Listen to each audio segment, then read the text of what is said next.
Hello guys, good morning. It's around 3:39 a.m. in the morning here at the Bumabalakid, Pampanga. So, nagising po ako. Yes, ang aga ko pong nagigising as of the moment. So, it's Monday today at may pasok po ako later. So, as you can see, meron pong embutido at kanin dito na natira kagabi at isasanod ko po to. Tama po ba? Isasanod?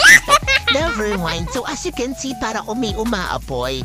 Nagulat po ako sa part na to kasi kala ko sasabog na tong electric stove ko. As in, umaapoy siya. So, hindi ko alam kung ano nangyari. Kaya agad kong pinatay yung pagkakasaksak ng electric stove na to. Tinanggal ko yung niluluto ko. So, as you can see, umapoy talaga siya. At ang ginawa ko, tinignan ko kung anong nangyayari. At eto po ang nakita ko.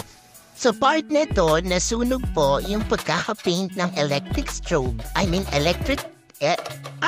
Nabubulo na ako. Yung electric stove na binili ko sa TikTok. So yun lang yung nangyari. So pasalamat ako, yun lang yung nasunog. Hindi mismo yung electric stove. Kasi may possibility na sumabog yun. So thank God. So ayan, piniprito ko na din yung embutido or pinapainit ko siya dahil natira to kagabi. So ilalagay ko na din dyan yung kanin na natira para din makapagsinangag na ako. So ito yung kakainin ko for this morning dahil nagutom din ako. So as you can see as well, nire-remove ko yung mga manasunog na part sa kanin kasi ayoko ng sunog na kanin. So ayan, hintayin lang po natin na maluto yung sinangag na yon. At ito po yung kakainin ko this morning. So I'll make sure na durog talaga yung kanin para masarap at magmukha talaga siyang sinangag. Charot. So while we are waiting, no, I just want to clarify things for you guys na as hindi ibig sabihin na call center yung isang tao, marami po siyang pera, okay?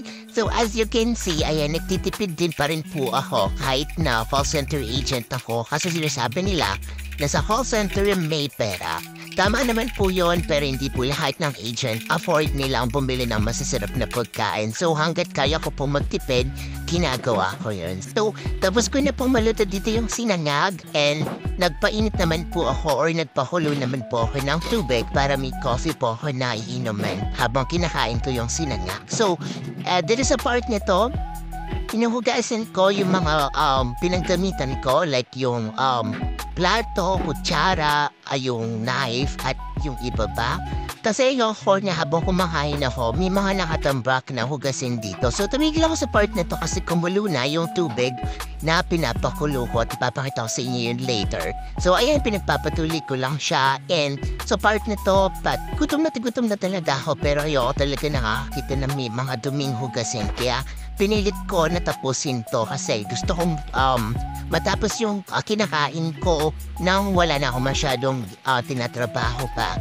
So ayan, patapos na ako sa part na yan. And gusto ko lang na sabihin sa inyo na masasabi mo masipag yung isang tao kung pagkatapos niyo maghugas ng mga plato.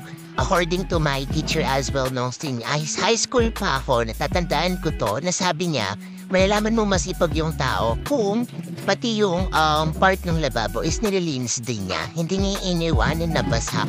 Okay? So, ayan. Patapos na ako sa part na yan. So, eto na yung pinakulo ko na water. Gamit yung nabili ko mini rice cooker sa TikTok. Ayan, sinasabi ko sa inyo na 2 to 3 minutes lang luto na agad yung or kukulo na agad yung pinapakulo niya sa mini rice cooker na yan. So ayan, meron akong mga stocks dito ng mga coffee sachet. So ito yung Great Taste White. Ayan, haluin lang natin siya. Sarap nito as in, lalo na sa araw na to or sa oras na to na morning. Early morning, ayan. So meron din akong piniling mga tinapay at nagulat ako sa nakita ko, OMG! Inunahan pa ako ng mga ants. Nagkaroon ng ants yung donuts na binili ko, which is, tama kayo sinasabi nila na kapag matamis yung isang pagkain, talagang kakainin niya ng mga ants. Nung natapos na akong kumain, ito na yung plato, ubos na ubos, walang tira. At ito natin yung mga tinapay na natira dahil natanggal niya yung mga ants. So tomorrow ko nakakainin yun. So yun lang guys, bye!